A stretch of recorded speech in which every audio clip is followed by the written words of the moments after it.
আসসালামু আলাইকুম। শেয়ার করলাম আপনাদের সাথে নতুন একটা ভিডিও। কেমন আছেন আপনারা সবাই? আশা করি আল্লাহর রহমতে ভালো আছেন, আমিও ভালো আছি। আসলে এই দুনিয়াটা দুদিনের মুসাফির, ক্ষণিকের, এ আছে তো এই নাই। নিঃশ্বাস থাকলে ইহকাল, নিঃশ্বাস না হইলে পরকাল। চোখ বন্ধ করলে ইহকাল, চোখ খুললে পরকাল।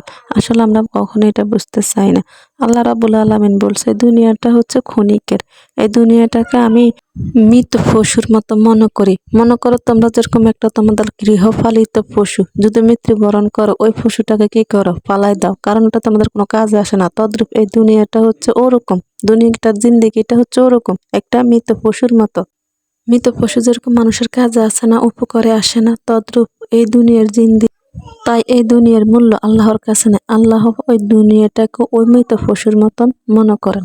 তাই ক্ষণিকের দুনিয়াতে থেকে আমাদের পরকাল চিরস্থায়ী আখিরাতকে সুন্দর করতে হবে। মনে করো এই দুনিয়াতে আমরা আসছি, আবার চলে যাব। আমাদের যদি আমরা কোথাও বেড়াইতে যাই, আমরা ওখানে কি থাকি নাকি? আবার আমাদের বাড়িতে চলে আসতে হয় কাজকর্ম গোছানোর জন্য। তদ্রূপ কবর হচ্ছে আমাদের নিজের বাড়ি। আমরা এই দুনিয়াতে আইছি দুদিনের জন্য। কবরে যাইতে হবে, কবরের সামান ব্যবস্থা করতে হবে, কবরের প্রস্তুতি নিতে হবে। কবর সত্য, আখেরাত সত্য, মৃত্যু সত্য, কারণ আমরা সবাই মরণশীল। ইন্না লিল্লাহি ওয়া ইন্না ইলাইহি রাজিউন। যার প্রাণ আছে তার মৃত্যুর স্বাদ সে একদিন গ্রহণ করবে। তাই সময় থাকতে, শক্তি থাকতে, হুঁশ থাকতে আমাদের কবরে যাওয়ার চিন্তা করতে হবে, আমল করতে হবে। আমরা পর্দা করতে হবে, আল্লাহর হুকুম পালন করতে হবে, 5 ওয়াক্ত নামাজ পড়তে হবে, তার পাশাপাশি পর্দা করতে হবে।